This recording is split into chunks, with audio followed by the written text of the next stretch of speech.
So just a quick review of yesterday. We're talking about classes and objects. We said classes are the definition of a type. A class is like a blueprint, or a class is like your DNA.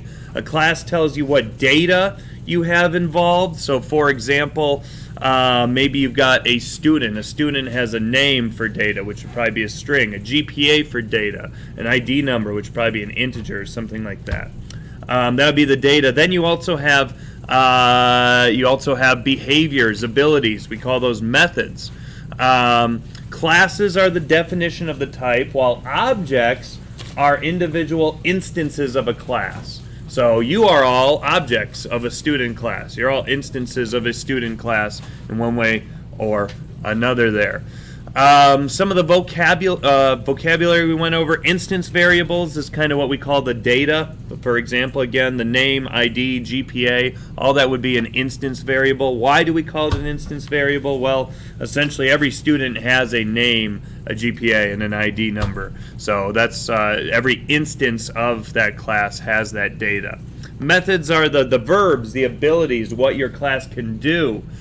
Instantiation, this is the act of creating an object. It's like you're breathing life into an object. You get to play deity and breathe life into a new object. It's like it's conception. That's what instantiation is. You've created an object there.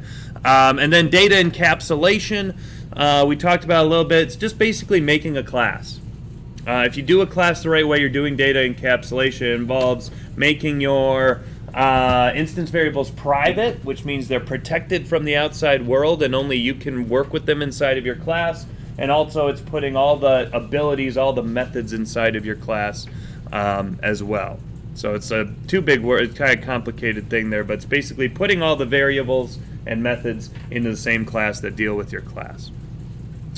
I put up just a very, very small person class on the back, and I thought we could kind of label the different parts of it as we go along and kind of review what we talked about yesterday. This thing up at the tippy top is called the class header.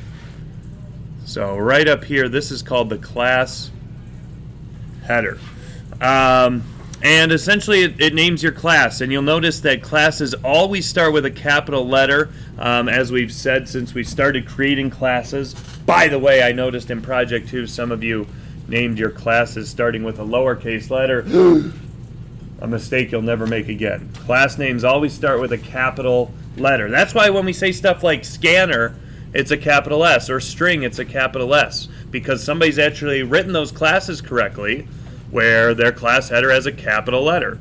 If I were to make a person, it would start with a capital P.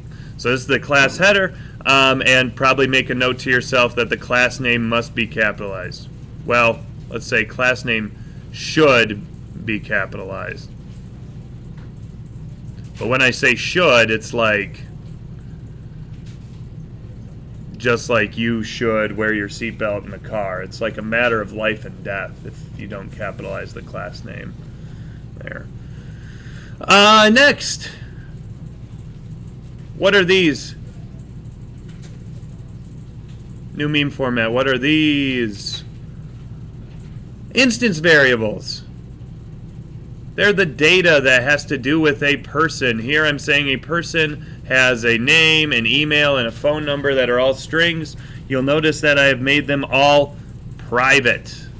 Instance variables are going to be private. You can think of instance variables as either being the data for your class. You can also think of it as being the nouns, the things that are associated with your class. Associated with a person, we have a name, an email, and a phone number. So real name there is instance variables. One way to think of it is the data. Another way to think of it is the nouns there.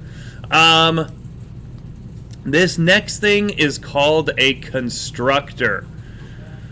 We are not going to spend too much time on constructors today because we have a day where we totally just discuss constructors, but they're super duper important. They're basically like, I like to think of them as object factories. This is where we create our, they're the things that create your objects. And again, we'll discuss them more later, but essentially what they do, just to give you a little primer on them, is they set values for instance variables. Like I said before, the act of instance variables. The act of creating an object is kind of like breathing life into something.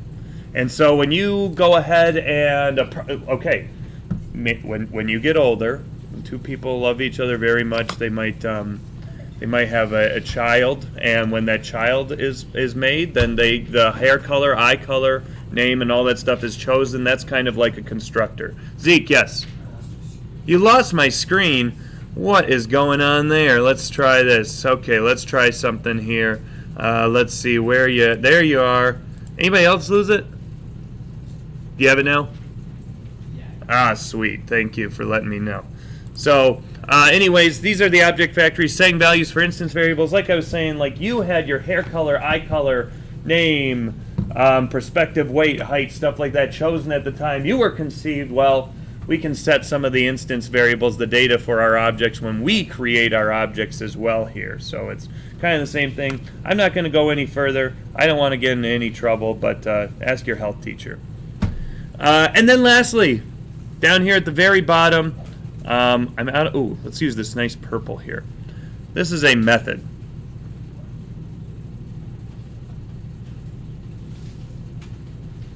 A method is just kind of it's not a fancy word for like a function is another way you can think about it.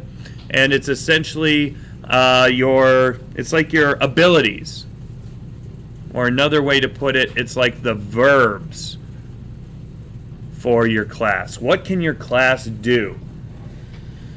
If you were writing a dog class, you probably have a dog can bark, a dog can go to the bathroom, a dog can come lick you on the face, a dog can, whatever, be loyal. If you're writing a cat class, a cat can have random behavior. If you're writing a soccer ball class, soccer ball can fly through the air, can have trajectory, it can be caught, it can be kicked, stuff like that. Those are the abilities, the verbs of what your class can do. So this is a very basic class template. I wrote a whole student class to share with you folks, for you guys to play with. I believe I put it on the Google Classroom. It's right here. It says student.java. Why don't we go ahead and put it in JGrasp and see what happens? I'll do the same thing. I've already got my flash drive in. Wow, okay. I've got, here, I'll even close JGrasp and do the whole thing with you here. I've got my flash drive in. Oh, it made that sound. Okay, I'll hit the Windows key. I'll open up JGrasp here.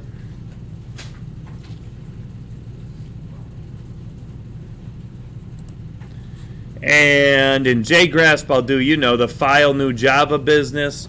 But then I'm going to take this file from the classroom that says student.java, and I'm going to click it and paste it in here.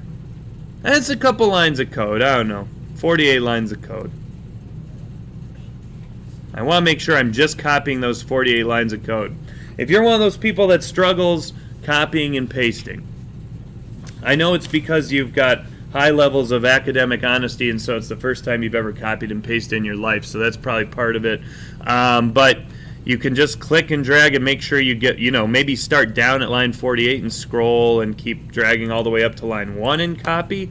Another surefire way to copy everything is if you just click in this raw paste data box at the bottom and do Control A and then Control C, it will copy everything. If you really, really, really don't trust yourself, you could always hit this raw button, and there's nothing on the screen but my code.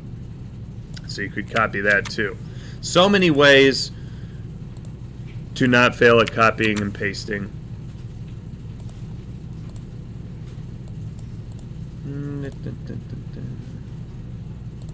And I'll go ahead and save it there.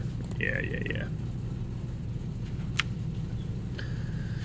All right, so I made a student class for you, and this is what you should have in front of you, and I will tell you, you just saw me compile it and save it just fine with no errors.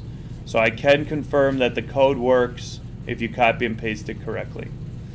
What I did was I made a student class, and I was thinking, okay, up at the top, class header, what do you notice? Starts with a capital S. No surprises there. Then I said, what data is associated with a student? Now, you kind of have to pick and choose when you're making your own classes, when you're defining your own types. You kind of have to obfuscate or omit some of the details.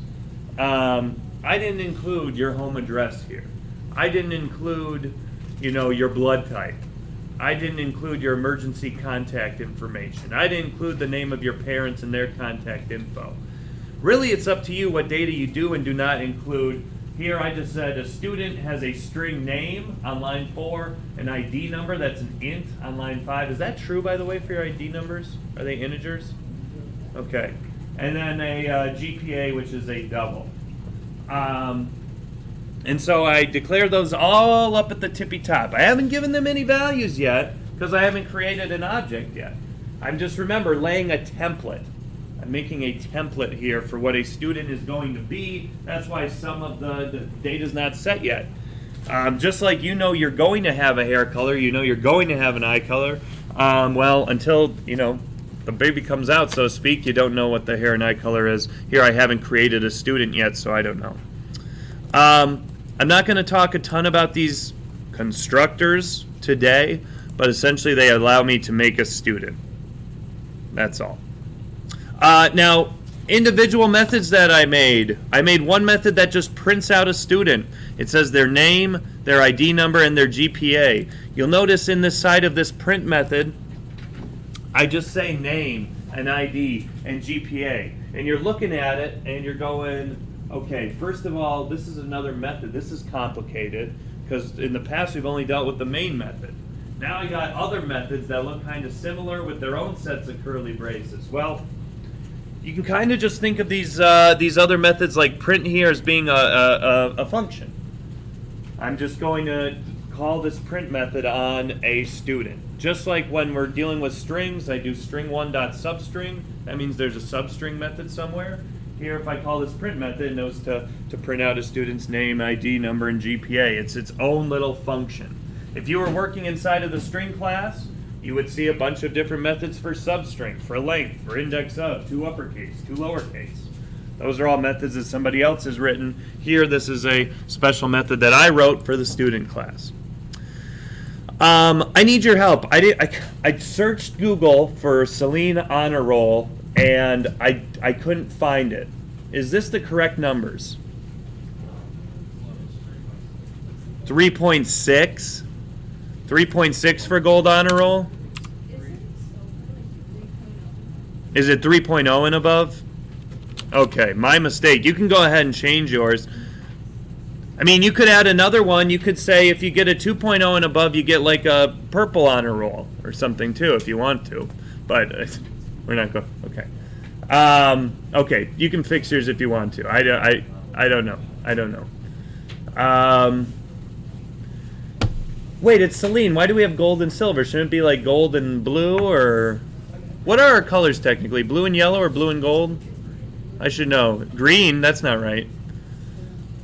Blue and gold? Are we gold? Okay. All right. I'll take your word for it. So what this is going to do is it's going to take the student's GPA, and depending on what their GPA is, it'll say they're either in the gold honor roll, silver honor roll, or no honor roll. And I'll print it out. Now again, you just see me saying GPA here, and that can be very confusing for people because usually we've got the variable like right there. We've got a variable value right there. This is going to be different. I have to tell you, when we're dealing with classes and objects, it's different. The GPA I'm referring to was declared all the way up at the tippy top. When I say GPA, I'm referring to an individual student's GPA. What is it? Well, it's different for all of you. So I'm not just going to say one student's GPA, I just say the variable GPA, and all of you are going to have your own little GPAs. Print eligibility. I couldn't figure this one out either, but I had some help. I think eligible for sports, you have to have Or you can't have one E or two Ds? So I just said 2.0. I said if you have a 2.0 or more, you're eligible for sports. Otherwise, you're not eligible for sports. That's not correct. That's not the actual way to do it. So don't worry if you like are playing sports and you have less than a 2.0. That's not the actual system. I mean, if you have less than a 2.0, keep working. But I don't think it makes you ineligible for sports. Okay. Lastly, down at the very bottom, some familiar territory, a main method. Thank you. It's like being on dry land again. So nice. What I did down here in the main method is something very interesting. I created a student. I breathed life into a new student. This is a student named Ecal Bretsoff.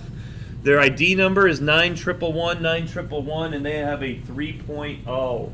This is actually calling a constructor. It's actually from the notes, to be honest, and maybe I should take a second to write it down. At the very bottom, it says instantiating or creating an object. This is the act of breathing life into an object. It should look very similar because it's kind of similar syntax to how we've created scanners in the past. So it says to create and use an object, you must have the following line. And this is just a template. So you say the name of the class, followed by whatever you want to name your object, equals new, name of the class, and then any required parameters. So for example, you guys have done scanner, that's the name of the class, KB, that's the name of the object, equals new scanner, the name of the class again, and then usually we say system.in or something like that for the scanner class.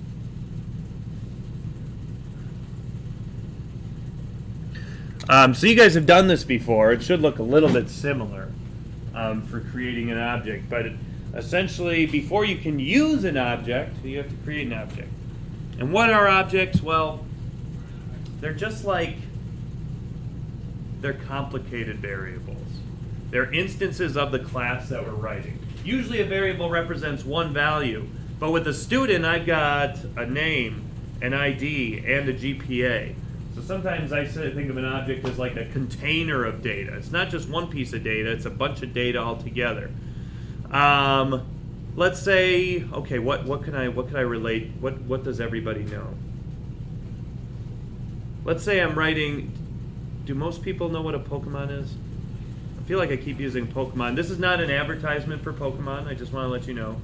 Let's say you're writing a Pokemon class. What do all Pokemon have? They all have a name. They all have a type. They all have a level.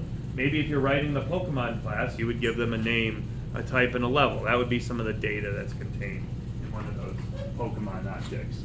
Here for the scanner, they need system.in. They need some input. System.in is just a keyboard. For the student class, though, we need a name, an ID number, and a GPA. How do I know what order to put it in? Well, this goes back to this constructor that I made up here that takes in the name, an ID, and a GPA. So I've gone ahead and created a student. After I created this student, whose object's name is student1, I call the print method on him. And then I go ahead and I call the print honor roll method on him. And so we should see, let's see, Ecal Bretsoff, ID 91119111, GPA 3.0, and he's on the silver honor roll. Nice. Is he academically eligible for sports? I'm glad you asked. I guess I would say student1.print eligibility. I can go ahead and see if he's eligible for sports. Yes, I'm eligible for sports. I mean, not me. Ecal Bretsoff is eligible for sports. Excuse me. Why don't we go ahead and I want you to try to create another object? Because the idea here behind classes and objects is you define the class once, but then you can write many objects. You can make many objects. Why don't you go ahead and create another student? Go ahead, right here. Create another student.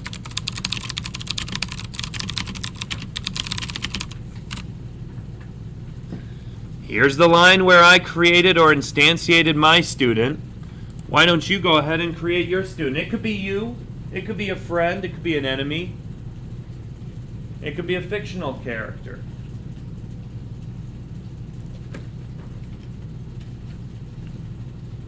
It could be a celebrity.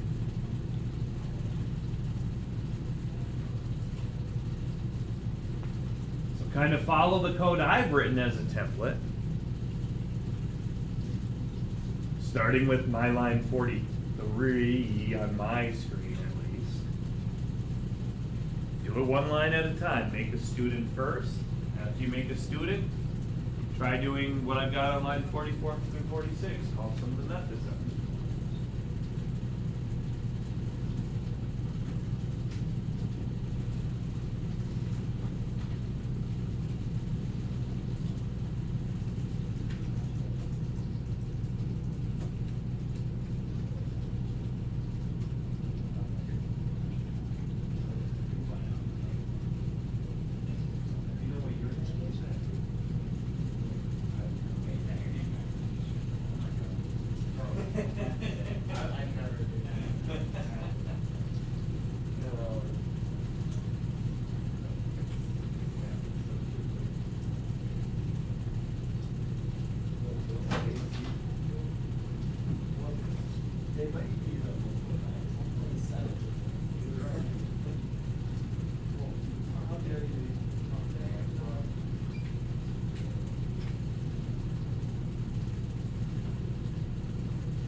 One person voted against it?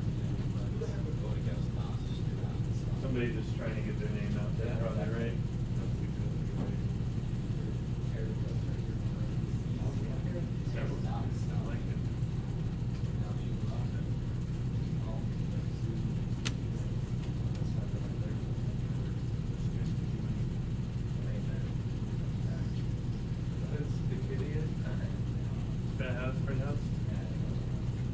I like Ben.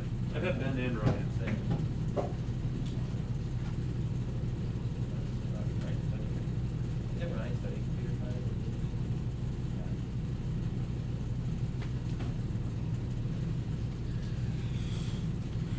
All right, good. Saw a lot of people making another student. I saw a lot of people wisely know, okay, well, student one's already taken. This is like a variable name, and it's an object name. Objects are kind of like variables, complicated variables. So I can't call them student one again. Maybe I'll do student two. And I don't know, some people did, different celebrities here. You know, you can make Beyonce or whatever. And you can give Beyonce seems pretty smart. And then you can call the different methods on Beyonce. Now, calling these different methods, it should look familiar. We've used that dot operator in several places. When we were dealing with scanners, we do like kb.next, kb.nextInt, kb.nextLine, kb.next double. That line looks familiar. Anytime we're dealing with string methods, we do like str1.length, str2.substring, str3.indexOf. This thing right here is called the dot operator. The dot operator basically says, use the method on the right, but call it on the object on the left. So this will say, use the print method as a template and call it on student 2. Now, why is that important to know which object you're calling the print method on? Well, student 2 and student 1 have different data associated with them. So when I create student 2, their print method is going to have some different looking output than student 1 because they have different data. What's kind of interesting about what's happening in memory, maybe I should show you that really quick here. Let me just put in, give me 1 second, give me a tick. There we go, that looks good. Hit my ladybug friend. Okay, check this out. Let's see here. Go one more step. One more step. Okay, good. There we go. Okay, here's what's happening in memory with these two student objects. It might be interesting to you, maybe not. this is what my two different student objects look like in the computer's memory. Like I said, these objects are like complicated variables. They're like a whole container of data. You'll see my student on the left was student 1. You can see he's got a name, Cal Bretsoff. He's got an ID, 91119111. He's got a GPA 3.0. My student on the right has the same data associated with them, a name, an ID, and a GPA, but the values are different. And if I made a bunch of different students, they would all have their own values about all that stuff. So this is kind of how objects are stored in memory. Do you remember that kind of wacky Mad PhD video with the offensive ending to it? Okay, I gotta be really careful about it. So, that video they were talking about references and all kinds of stuff. Basically the way an object is stored in memory is unlike a regular variable. With a normal variable like an int or a double, you just have the value in that spot in memory. With an object, you've got some different data associated with it. So there's like a memory address, like they were talking about with the houses having their own numbers and stuff like that. I need a location memory to store all three of those things together, the name, ID, and GPA for each student. So instead of just a single variable that takes up one little block of memory, I need to allocate a larger block of memory to store those three different pieces of data all together. And that's actually, you can see it in action in this little view I brought up. Here's a memory, here's a memory address right here, 367. Here's a memory address over here, 398. The stuff for student 1 is stored at address 367 in the computer's memory. The stuff for student 2 is stored at 398. You don't need to know those numbers. I'm just trying to show you this is kind of how objects work behind the scenes. It's a bunch of data all associated together in one spot, just like the houses in the Mad PhD video. So that's kind of what's happening there. How many student objects could you create? We made like 2, maybe 3. Is there any limit? You can make as many students as you want. I define the class once as a template, but then I can make as many students as I want. One cookie cutter, mini cookies. One class, mini objects.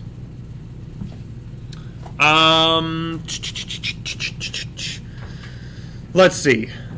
I don't think we're going to talk too much about methods today, but I do want to fill in these blanks with you before we move on. So we're going to spend a whole day on methods very soon, but I wanted to kind of talk about some of the methods you see here and just kind of explain what's going on because some of you probably have questions. For example, print is a method. Print honor roll is a method. Print eligibility is a method.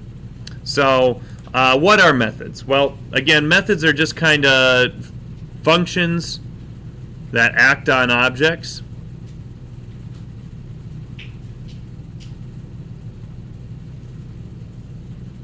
So, for example, you know, any of the string methods, substring, index of, length, those all act on string objects.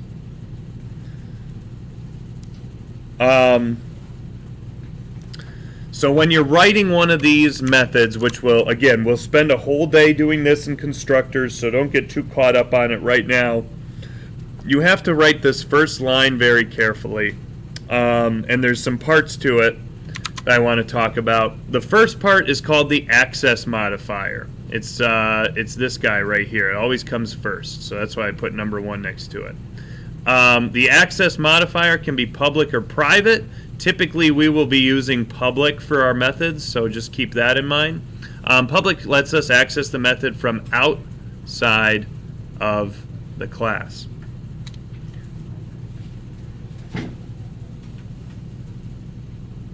Do you want to see like a really short demonstration of that? Like 30-second demo? Okay, check it out.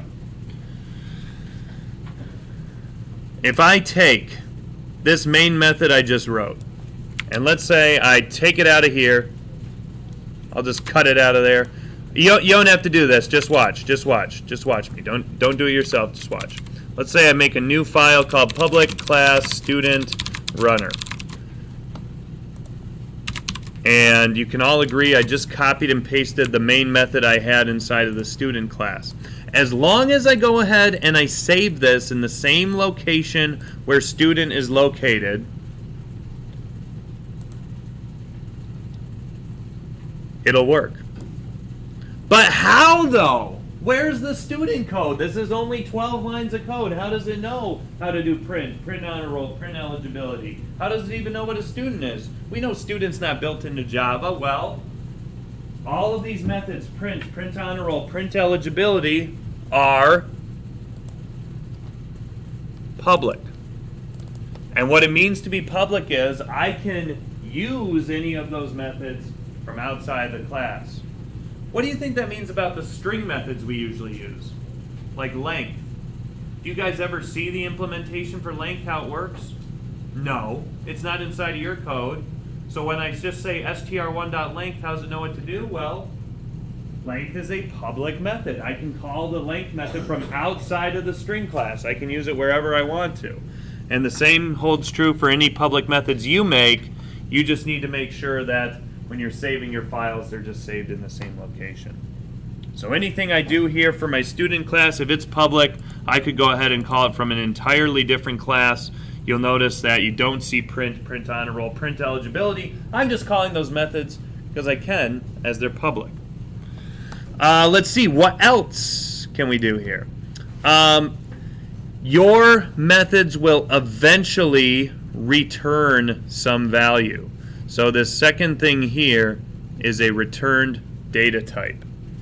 The way I try to explain it to people is like, if you think of a method like a function, you know, if you have f of x, I'm not trying to get too mathy on you, but if you have f of x, x is the input, f of x is the output. You can have outputs. You can have stuff come back from your methods, data be sent back. So you can think of a return data type as what data your method is going to send back. It tells us what type of variable or value is returned by the method. So for example, if you're writing a method to square a number, well, probably double might be a return type. If you take in a double, you're going to return a double.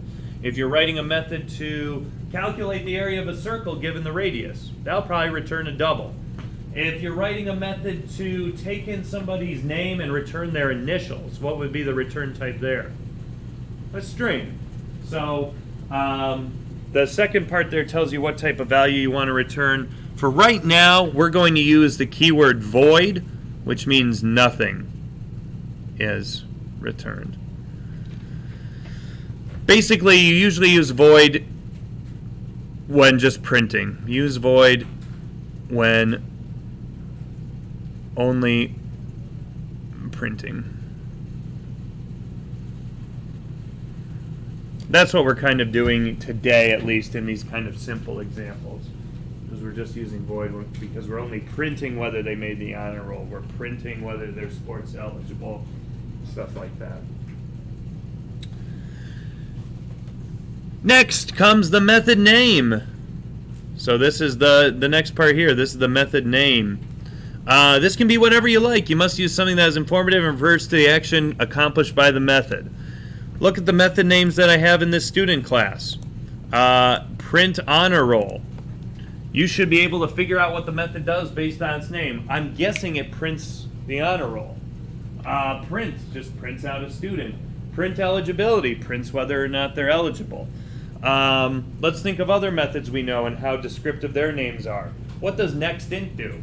It gets the nextInt from the keyboard. What does substring do? It takes a string and gives you a subsection of it. So when you name your methods, you want to be very, very informative and illustrative of what the method is trying to accomplish, just like you are with your variable names. Now, those of you out there that do alphabet soup variable names, A, B, C, D, E, F, G, X, Y, don't start doing alphabet stoop with your alphabet stoop. That's why I should call it alphabet stoopy. Don't start doing it with your method names too. Be very descriptive. Okay. Last part of a method name, last part of the top there is called the parameters. That's the fourth part. It's this guy right here in the parentheses. It says this is what goes in the parentheses. This is where parameters or variables and values that are sent to the method go. You can kind of think of parameters as inputs. For example, f of x. Where does x go? It's in the parentheses when I say f of x. X is an input for the function f. Believe it or not, you guys have been doing like computer science functions in math class for like years. You just didn't even know that f of x was a function. So x would be an input. That's what goes in the parentheses. Think about the substring method for a second. What do you think are the parameters that the substring method needs? When I say str1.substring, what do we send at a substring? Say what? So like two numbers, two ints, right? So I would say the inputs for the substring function are int and int. What about the length method? What do we send to the length method? Don't we just do dot length with empty parentheses? So I don't need to send anything to the dot length method. What about, oh boy, dot next. It's empty parentheses. I don't send anything to the next method. Some functions are going to have inputs as well. We will get to those eventually. Okay. I wouldn't worry too much about methods and constructors today. We're going to spend whole days dealing with them later on. But the idea here is we understand what a class is. A class is a definition of a type that you've created. You can have one class and many, many different objects. What you usually want to include in your classes are the following. You want to include instance variables, the data associated with your objects. You also want to include methods. The abilities, what can your objects actually do? That is what we want to include when we're talking about classes here.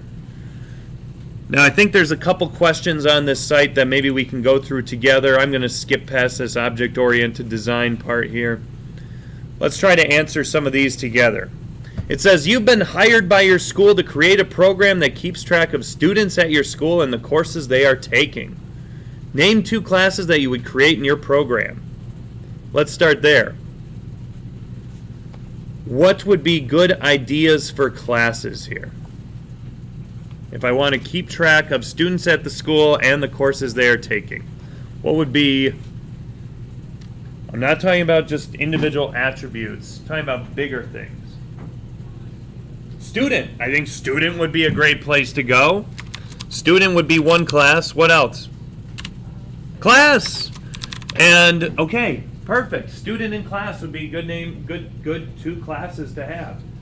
It says name two attributes, the data kept in the instance variables for each class. So what should each student have associated with them? I kind of already gave you some of this. Say it again. Grade. Like grade level or the grade in the class? Grade level. What else? Name. I mean, we could keep going.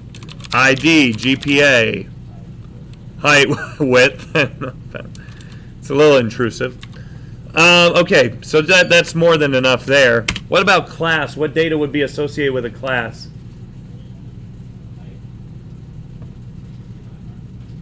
Genre? So, okay, yeah, subject. Okay, genre is like subject, like science, math, elective, social studies, language arts. You guys, okay.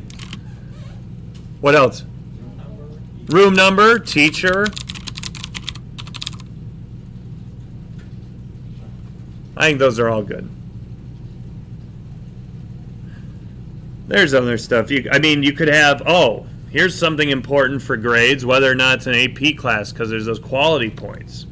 Whether or not it's an honors class, there's those. I don't really know what honors classes do, but they challenge you. The two nouns in the problem description above, student and course, would make good class names. Hey! Okay. Then you can think about what data you need to keep track. Okay, we did that. All right, it says, say you wanted to make a computer game from a board game that you are playing. Think about what objects are in the game. For example, here's the description for Monopoly. Buy, sell, dream, and scheme your way to riches. Players buy, sell, and trade to win. Build houses and hotels on your properties and bankrupt your opponents to win it all. It sounds like a sick explanation of life. Chance and community chess cards can change everything. What classes would you need to create a computer version of this game? It says remember to look at the nouns. So maybe like a player class, maybe a property class. What else? Say it again. Money. Oh yeah, because you got different. The money has different colors, different numerations. Okay. Anything else? Maybe like oh yeah, the cards, because there's chance and community. Or wait, yeah, chance and community chess. Say it again. Oh yeah.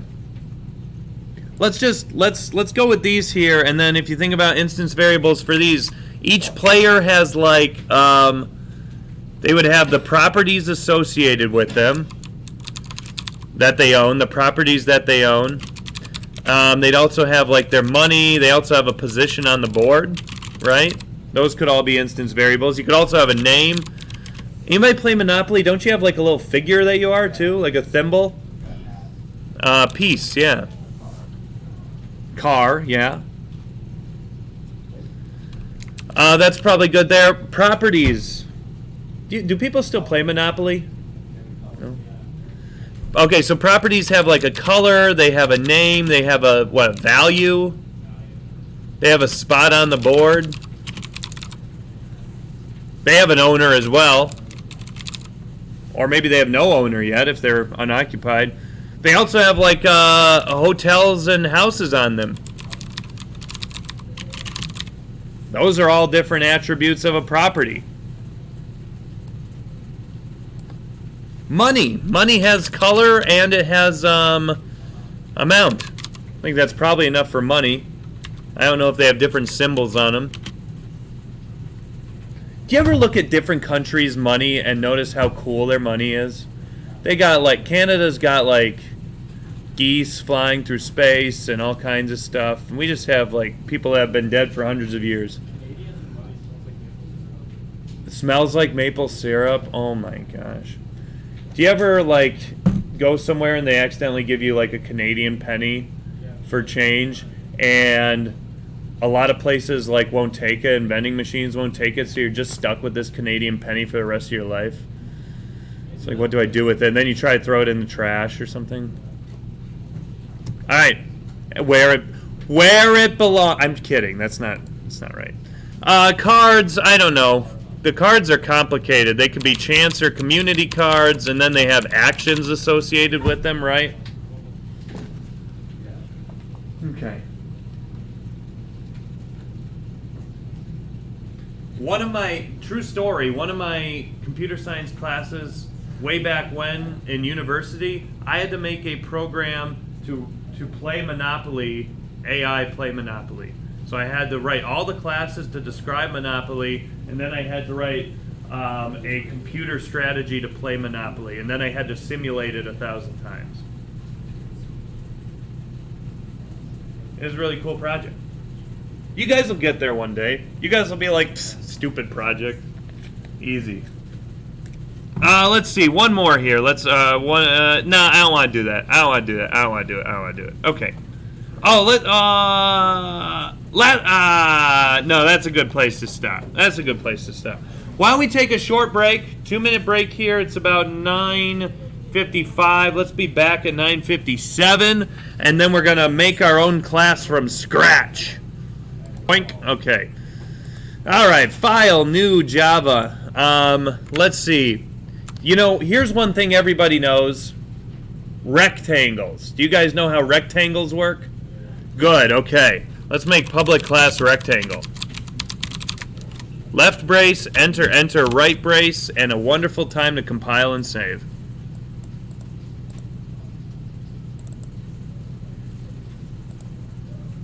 We are going to make a class to represent a rectangle.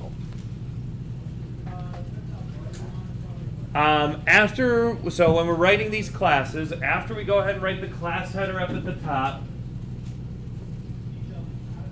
maybe I should include comments just for labeling purposes, just so we get the vocabulary down totally. This is the class header. What's the next thing we usually do up at the top? Other than listen to this conversation on the home.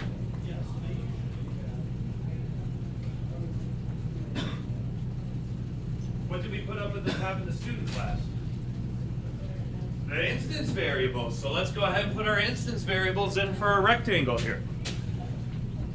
Now, this is kind of like when we were just doing the Monopoly activity. You have to think about what makes a rectangle a rectangle. What attributes does a rectangle have? Length and width. Okay. Now, how do you want to represent? Well, okay, first of all, we make our instance variables private. What data type do you want to use to represent the length and the width? Double, sure. Double length. And I could go ahead and put a semicolon here and declare them on individual lines, but since they're both going to be doubles, I'll put them here. Now, for the sake of argument, I know some of you were taught base and height instead of length and width. Cool. We're going to use length and width right now. All right. I don't want you to worry too much about this next part because I'm just going to write a constructor and we haven't talked a ton about them. This is just going to allow me to create a rectangle. I know it's scary to follow somebody blindly. I want you to take a leap of faith and just follow me blindly for the next 4 lines of code. Public rectangle, put a parend. I want you to say double L. That's an L. You know it has to be an L because variable names can't start with a number anyway. And double W. Left brace, enter, enter, right brace. And inside of here, I just want you to say length equals L and width equals W, and I'll give you a second to type it all out. After you do that, though, it should still compile.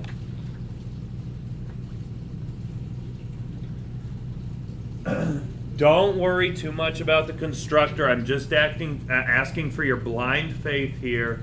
Trust me, it will allow us to create rectangles. That's all that this is going to do.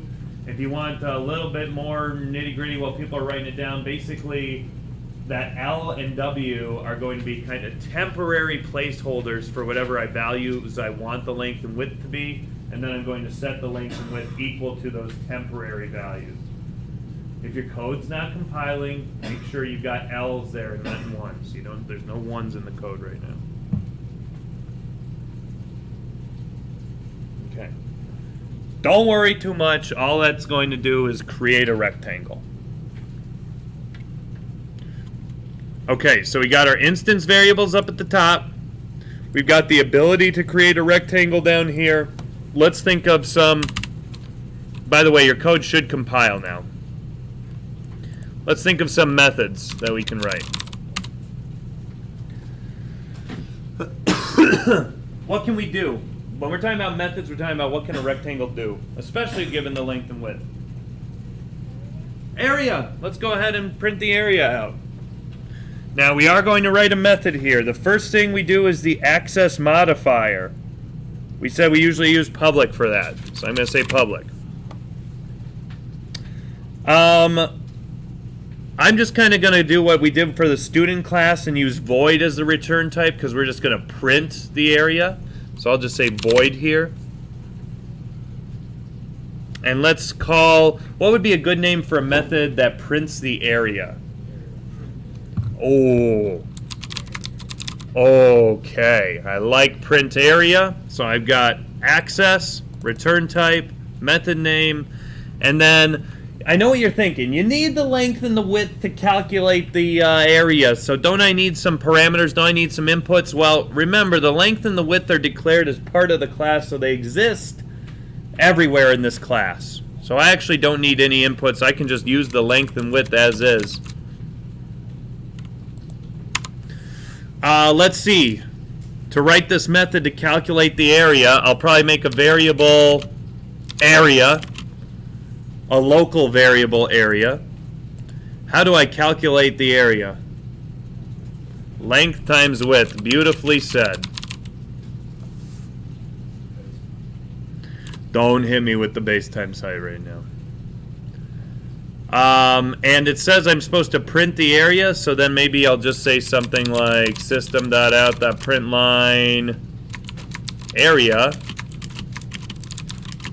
You want it formatted nice like that? Yeah! Let's format it all purty.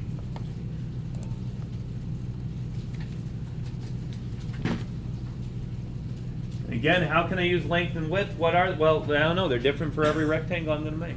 I don't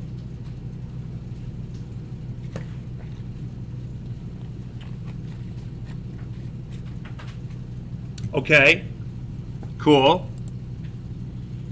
What else can we do if we have the length and the width? Perimeter. How about the perimeter? Sweet. I'm going to make this method look almost the exact same as the other one. Except we know that the perimeter is calculated. Yeah, you could, okay, let's do, okay, you could do length plus width. Or you could galaxy brain it and do 2 times length plus 2 times width. Oh, should you double galaxy brain? 2 times quantity length? No.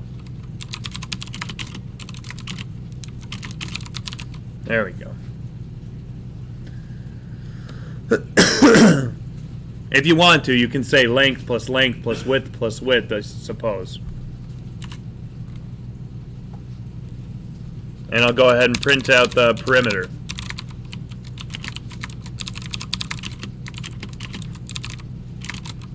Whoops.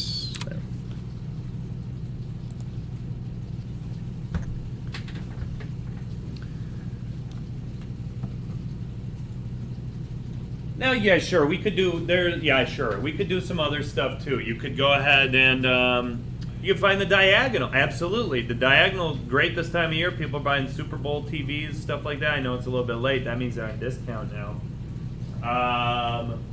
But that's how they measure TVs. When you see 55-inch 4K HD, whatever, 55 inches is the diagonal on the TV. So we could do that. We could use the Pythagorean theorem to figure out the diagonal.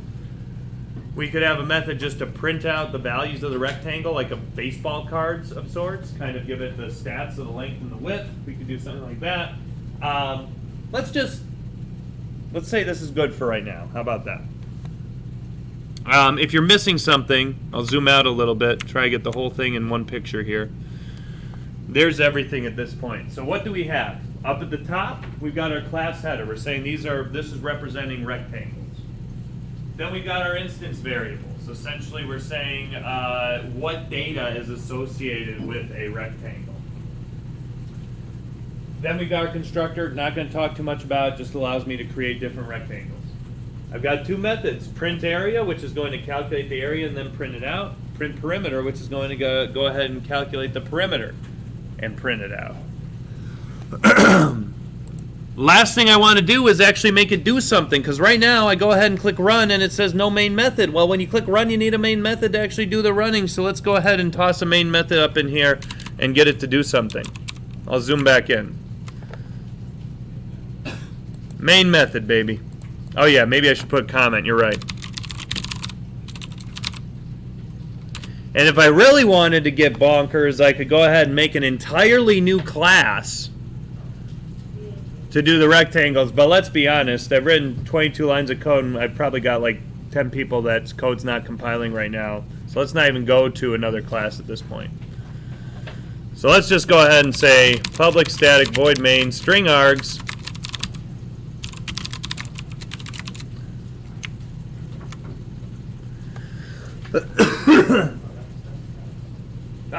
some of you are noticing, hey, we've written all these other methods. Well, look, public, void, method name, parameters, something. Okay, so main is a method just like anybody else. Now, just like what we did in the student code, where I created some student objects, now I want to create some rectangle objects. Let's go ahead and make a rectangle. I need to instantiate a rectangle. How do I do such a thing? Great question. My notes say to instantiate or create an object, I need to first say the name of the class. Rectangle. Next, it says I need to name the object. I could call it my rectangle. I could call it R1. I could call R whatever. You can name this whatever you want to. Maybe you know what? Yeah, R1's. That's okay. That's okay. It's okay. Then what else do I do? Notes. It says then I do new. And the name of the class again. Now, technically what's going on here is when I say new rectangle, it goes and it finds that constructor I wrote, and I need to send the constructor some data. Sticky keys. If I look up at the constructor, it's looking for 2 doubles. So let's see here. Trevor, give me a length for a rectangle. Thank you, Trevor. Trevor, give me a width for a rectangle. 5. 5, perfect. This 26 worries me. I don't really know 20. We can figure out 26 times 5 off the top of our heads. We're smart. We're geniuses. All right, so we've gone ahead and I've instantiated a rectangle. Maybe I should put that here. Instantiation. What is this word instantiation? Well, it's got instant in it. You're creating an instance of the class. You're creating an object. That's why it's called instantiation. An object is the instance of a class, so you're creating an instance of a class. Well, now that I've gone ahead and made a rectangle, that's great. Maybe I should make it do something. How about I do something like R1, the name of the object, dot print area.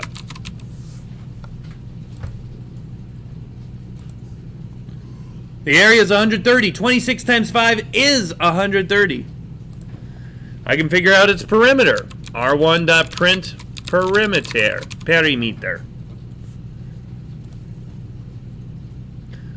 26 plus 26 is 52. 5 plus 5 is 10. 62.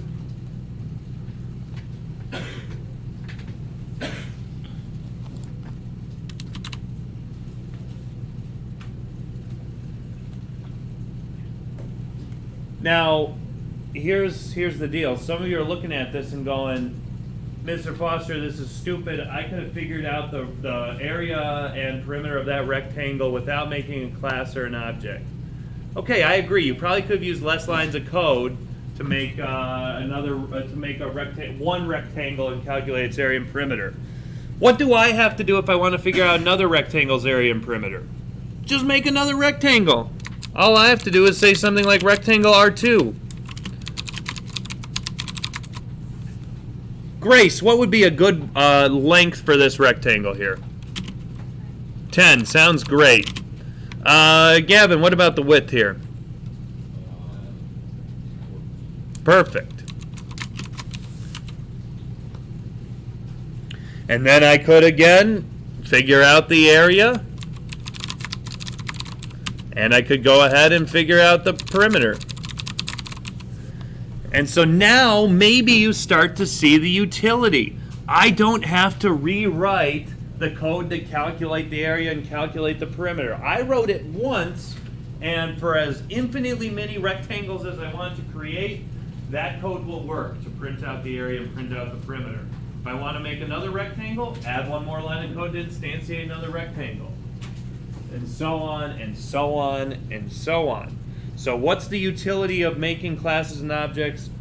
You can make the class and the methods one time, and you can use those methods infinitely many times. And they will work based on the individual data for individual rectangles and whatever, lengths and widths and all that kind of stuff. So it's kind of hard for me to demonstrate the utility to you guys because how long is it going to take us to make a ton of rectangles? Forever. But if you go back and think in your head to when we did that bubble example the other day, when I wanted to add more bubbles, how many extra lines of code? Not many. So the whole idea behind classes and objects is you're managing the complexity of your program because you can write the class one time and it will work for infinitely many objects. That's the whole point. Question. Classes and objects are very complex. They're very abstract. Literally, you're making an abstract data type. So, we are going to go slow. We're not going to introduce a bunch of concepts all on the same day. We're going to go slow. We're going to walk before we can run. I will go ahead and post a video for this. If you had a question, I'll go ahead and copy and paste this code into a paste bin if yours wasn't working for whatever reason. And I'll put up the note sheet as well. But we're going to keep building up to making our own complex classes and objects. Nice work today there. 2 days in a row, you bet. There is no homework tonight. So I guess enjoy a night of no homework. If this was like a lot for you, if it felt like you were trying to take a sip of water out of a fire hose, then maybe you could rewatch the video and get a good grasp on everything.